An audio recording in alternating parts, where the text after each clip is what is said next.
Hi guys, I'm back and I'm better. Oh my god, I'm so sorry. I took a long time off, but I definitely wanted to get back to y'all. I missed y'all so much. This topic on In Depth, we're gonna talk about your body and your limits. I'm gonna put it here somewhere. Last time I had it on my iPad, but we're gonna switch it up. Cause I just want to try new things and see which one I like better. I have it all written down here because it's something serious. So when I was younger, I never understood your body talks to you until my body started talking to me. Especially when I got serious about dancing. Afterwards, when I felt like I was doing too much, my body would start talking to me, even if I wanted to go over my limits. I would dance almost like 4 times a week and still want to go to class. Still want to go to class and pain and all. But your body is a machine. It's like the more you overwork yourself, the more you're gonna burn out. We can't have the burnout. It's like a gas tank. You want to make sure it's all the way filled, but once it gets on E, bitch, calm down because you're about to take a hard stop. So we can't have that. I just want to speak about my experience from last week because I definitely was getting a burnout experience and I kind of like got myself out of it. I feel like I was like stuck in a rut type shit. We all have our moments where we feel real up and then once again we feel right back down. But it's okay because it's a part of life. Like the thing I showed y'all from last week with the thing where you relapse but then you come back, relapse, come back. I feel like the more you go back to something that's not good for you, the more you're gonna get tired of it. That could refer whether, let's say you're dating somebody and they keep doing you dirt. Once you know your limits and once you know you're done, limits, boundaries, whatever, you'll make it through this life. I just want to start off with why breaks are important. I feel like breaks are important because you need time to recuperate. Whether you're working a whole shift, even during your break. This is why you have breaks at work, because having a break is an energy booster. Because I know some coworkers from my job, they even sometimes don't like taking their 10-minute breaks. And it's like, girl, go take your break. I don't care how much you feel like, okay, I got this. Go take your break so you could come back and the day will go by so much faster. I promise you. Like, it all goes back to your body and your limits because, like I said, if you're working too hard, girl, you're gonna, by the end of that shift, especially like if you're doing a double, please take your breaks. Or just anything you do. If you feel like you're doing something that's really time consuming, take a break. The next part was, I was gonna say, your body talks to you. It could be as simple as like you go to a dance class and your body's aching after the class, but you're still trying to go. Like, no. Your body's literally suffering and aching and pain and you're gonna still try to go dance. I think you should take a break. I saw this post from Dance for Doctors. It's a page on Instagram. I'm gonna put it right here. They're always saying like health tips for dancers because like people try to not consider dance as a sport, or like people don't take dancers as serious when you can literally hurt yourself while dancing. I like this page because it showed the utmost respect for dancers and they were just talking about why you should take breaks. With dancing, some people think you should take a week off, 3 weeks off. They were saying you should take about 3 months off a year. Out of 12 months, just take 3 months off. And that could be, I guess, in your own way. I don't know if they meant like 3 months all in once, or like you take 1 month off, then you go back. Another month off, you go back. Another month off, you go back. Something like that to just keep a balance. Like, you just need to balance yourself out to make sure you don't overwork yourself. Next, we're going to talk about energy, gain or drain. Now, energy is something that is very meaningful to me. When people talk to me, I always tell them I go based on energy because it's like, once you understand that there's more than the physical, you accomplish a lot. Because yes, you can see a whole body figure, right? But it's about what's going on in the body. Your energy is one of the main things that really take a toll in your life. And if you're not really focused on that, then you're just going to be walking around like a helpless soul. Because energy is very important. The way people flow, the way people talk to you, the way people respond, the way people look at you, it's all energy. This is energy. Me picking this up, this is energy. Like, bro, energy is everywhere. The reason why I'm so big on energy now is because that's a part of like body language, or like how someone is internally feeling, which goes again with emotional intelligence. If you're not emotionally intelligent, you're not going to be able to see right through people. And me personally, I kind of see right through people. Like, not in a sense where it's kind of like shady in a way, but it's like the moment I meet somebody, I can tell based off their energy or their presence if they're good or if they're bad to feed them, if that makes sense. Everybody has those feelings though, those intuition feelings. Like, don't disregard your intuition. But sometimes intuition can be mixed with anxiety. So we're going to get into that another day, but it's all a part of energy. I just feel like it always matters on who you're giving your energy to, because there's a thing called energy vampires where people will literally drain you. When I'm talking about drain, like, for example, let's say you have a friend, right?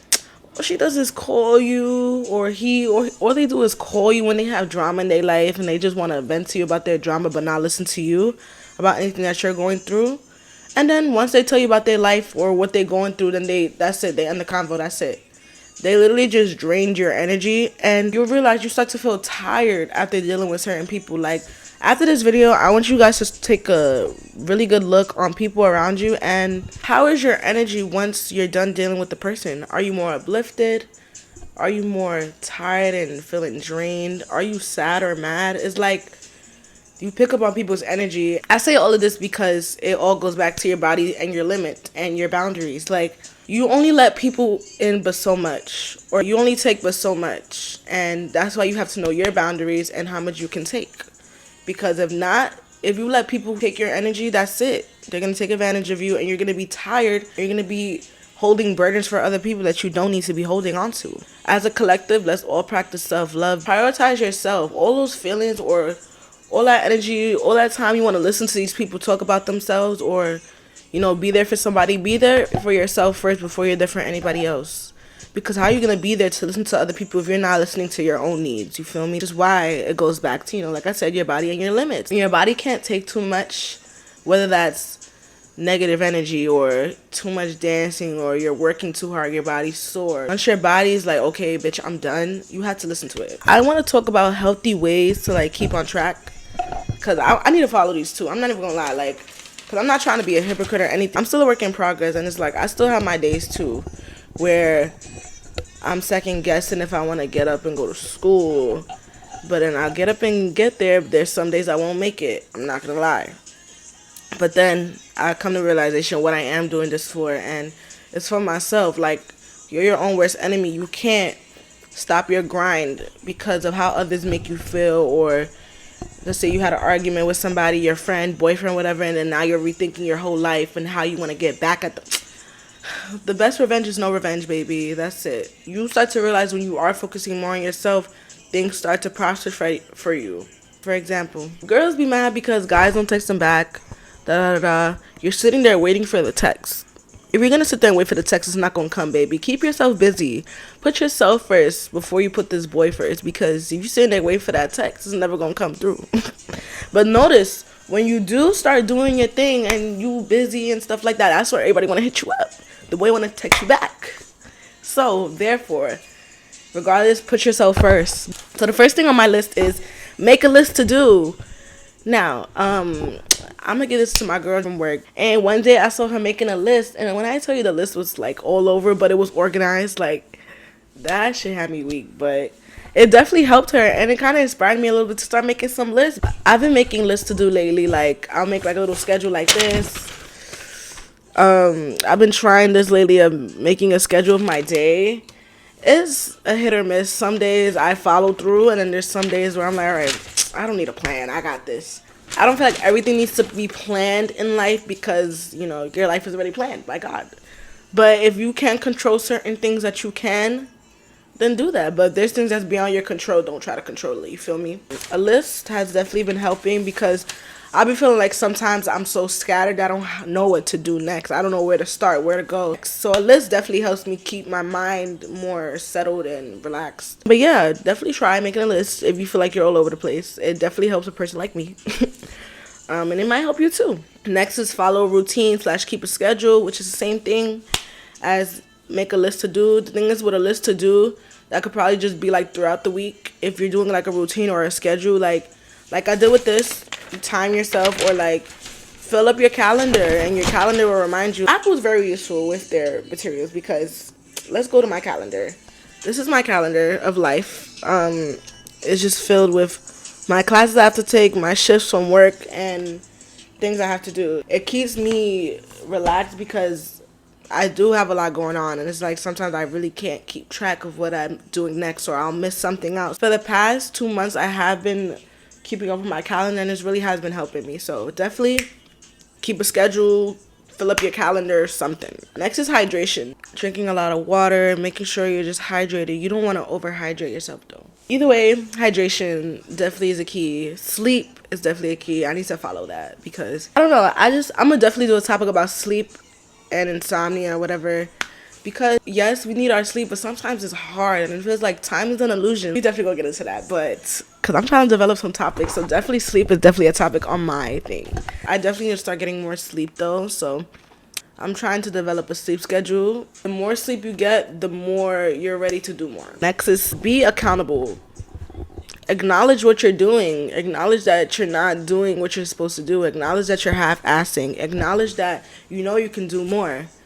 Acknowledging and being accountable about your actions is the first step, actually, because it's like, I know I'm tired of my shit. There's things I do and I'm like, all right, bitch, what's wrong with you? Let's get it together. Like, you need to stop doing this. When everybody has their own mess. When my room gets crazy, I tell myself, like, all right, bitch, let's clean this up right now. This is looking crazy. And then I clean it. Boom. Just anything where you feel like, okay, like, you know, you could do better. Just take accountability and just better yourself. Because if you're lying to yourself, then you're gonna lie to everybody else. Like, what are you holding a front for? Everybody goes through shit. It's okay. Be accountable on your actions so you can better yourself. Accountability is all about, it's basically for you. Next, set clear goals. You want to do something, know exactly what you want to do, set the goal for it. It could be short term, long term, whatever. If you want to start small, start with short term goals, you know? A short term goal could be like, my goal for today, or like a goal for the day. My goal for today is to make my bed. That's fine. People think with goals and stuff like that you have to put 1,000 things in the list. No. It could be the simplest thing that you could start off small and it will satisfy you, because there's people who are too busy to even make their bed. I'm people. But the days I do make my bed, I feel more accomplished, because it's like, they say when you make your bed before you're going out anywhere, it definitely makes you feel like you're going to have a good day in a way, because it's like, okay, I did this. I accomplished this. Like, let's keep going. It could be the smallest task. If you feel like it's big to you and it's important to you, then you just completed a goal for the day, or it could even be like a goal for the week.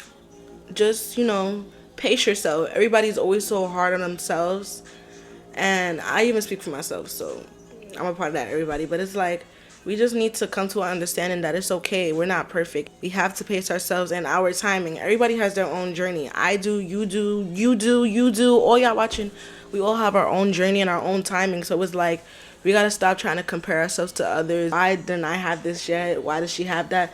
Just clap for the next person. That's it. Because your time is going to come. The more you're focused on yourself, like I said, the more you're focused on yourself and your journey, everything's going to fall through for you, baby. Now, the last one is exercise. I definitely need to start going to the gym. I want to develop a gym habit, but it's just like, me personally, I don't know where to start. So my gym friends, if y'all watch this, like, please help me. That's pretty much it for now. Like I said, your body is definitely very important. It's used every day. It's a machine, and I just feel like we need to find better techniques to take care of our body, especially with, you know, the way food is now. Food is very different now. I'm not even gonna lie to you. Like, I be looking at food and I'm just like, ugh, like, I'm good. I don't want that. And it's like, why do I have to feel like that? Like, it's annoying. So definitely I want to get into some more topics. Energy and sleep is gonna be my next topic, because I think people need to understand a little more. But thank you guys for coming through to the second episode of In Depth. It's really good to be back, and yeah, I'm gonna keep dropping content throughout the week, so definitely stay tuned.